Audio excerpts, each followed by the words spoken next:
You're calling for a review of the investigation. Explain to us why. I think the first thing to tell the general public is that the authorities haven't been doing anything proactive in the search for Madeleine for well over 2 years now, and we think it's fundamental for any major incident that a case review is undertaken to look at all the avenues that could be explored that might lead to new information coming into the inquiry. You say that they've been doing nothing proactive. What have they been doing for the last two and a half years? People might be surprised to hear that. Well, I think if information comes in, certainly to the British authorities, that if they're able to, they will have a look at it, and if they feel it's necessary, they'll send it over to Portugal. But they're actually waiting for information to come in rather than trying to bring information in that could find it. Do you think it makes it difficult for them though, because you have got your own private investigators looking for your daughter? Does that make the relationship with the police difficult? It shouldn't. I mean, it's not competition. They should be working together, if anything. The fact if there wasn't private investigators, there'd be absolutely no one looking for this. So I don't see why. It's not a threat. We don't have the resources. They don't have statutory powers. So there's a lot more the authorities can do. We do have people though on the end of a phone line looking at emails, interviewing witnesses, and generally following up new lines of inquiry, and they've passed a number of those on to the authorities. But this is an unsolved serious case, and particularly given the profile, we think that a full case review should be undertaken, and that has to be collaborative with the Portuguese authorities. Leicestershire Police have said to us that they haven't shelved the investigation because it was never their investigation to shelve, because it's being led by the Portuguese. What more do you expect Leicestershire Police to do? I mean, I think it's important to say, although Portugal has primacy with regards to the investigation, it doesn't mean that there isn't things that the British authorities can do. And certainly a review is one of the crucial, significant things that they can take part in. I mean, I think what we're asking for today is for the governments to do more. Leicestershire have largely played their part, and they've done that to the best of their ability, but this needs to be done at higher level. It needs to be done between the governments, and there has to be an agreement and parameters set in terms of a review, how it's going to be done and what it leads to. And the last Home Secretary, Alan Johnson, ordered a scoping exercise that was undertaken by CEOP. And as far as we can see, after 6 months, nothing's been done with that scoping exercise, and we just don't think that's acceptable. So the previous Home Secretary looked into the feasibility of having a review. Has there been a change in the attitude of the new government now that we've had a change of government? Well, it's difficult to know because we're not getting any metrics to measure what the government are doing against, so there's no timelines, there's no deliverables, and time's just ticking on. We were told that we would be told the contents of that report. We haven't seen it, we haven't been told, and really, although the government say there are sensitivities, we fully understand that, but they should be doing more, and they should be responsible for ensuring that Madeleine gets the best investigation possible.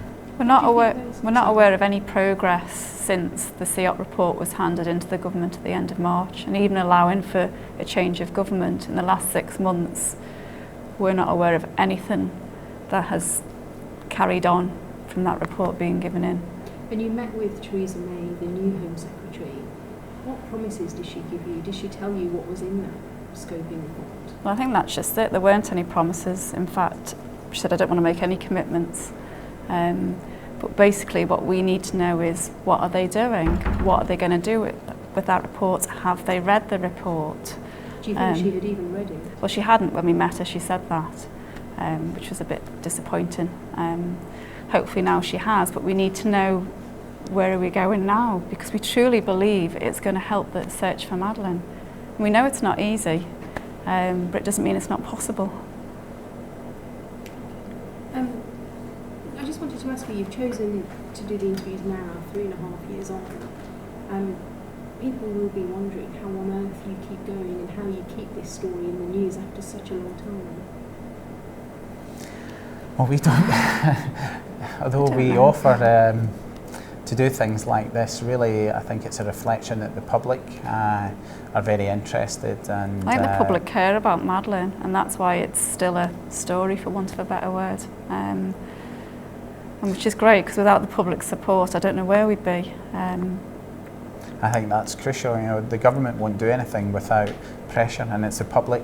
The government are accountable to the public who elected them, and that's what we're asking for, is the public to ask our government to do more and to work with the Portuguese government as well. And we should be putting pressure on both of them to solve this.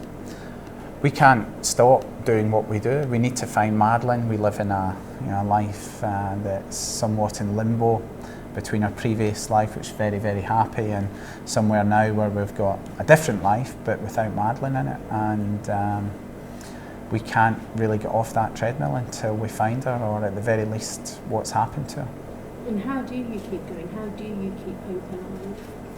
There must be days when it's very, very difficult. I mean, we've worked so hard. I mean, understandably, we're Madeleine's parents. We're going to do everything that we can.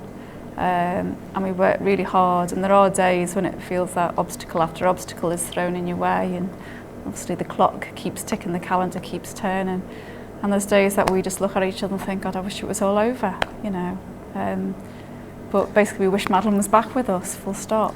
You know, but we can't stop. You know, while we're in this situation, we just have to keep going. It doesn't matter how tiring it is. It doesn't matter how many blocks are put in our way. We have to keep going, because a little girl is still out there missing.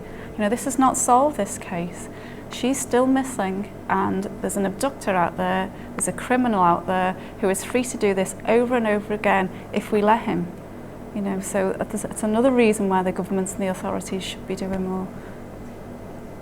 I was just going to say, one of the simplest thing is Sean and Amelie's attitude, because they talk about Madeleine all the time, and when we're having one of those days where you just want it all to go away and you're feeling exhausted, and they just say, when Madeleine comes home, and there's no reason why she can't come home that we know of, and it's happened for other children, and they know how hard we're working, and they want Madeleine home as well, and that really does give us renewed energy and vigour to carry on what we're doing.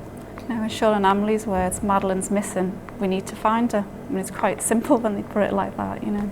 So you still believe that your daughter is alive and out there somewhere?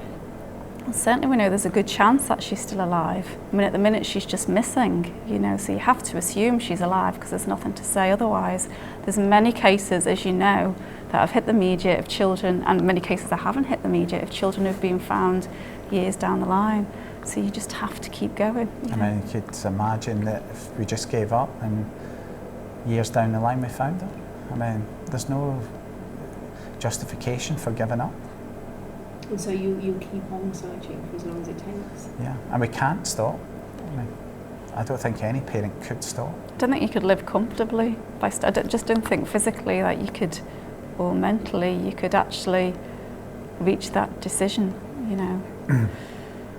When you mentioned the public support and how important that is to you, how do you feel about the fact that there are still people who feel that you had something to do with it, and there are websites set up to this, and it must be quite hurtful still after all this time? Sure.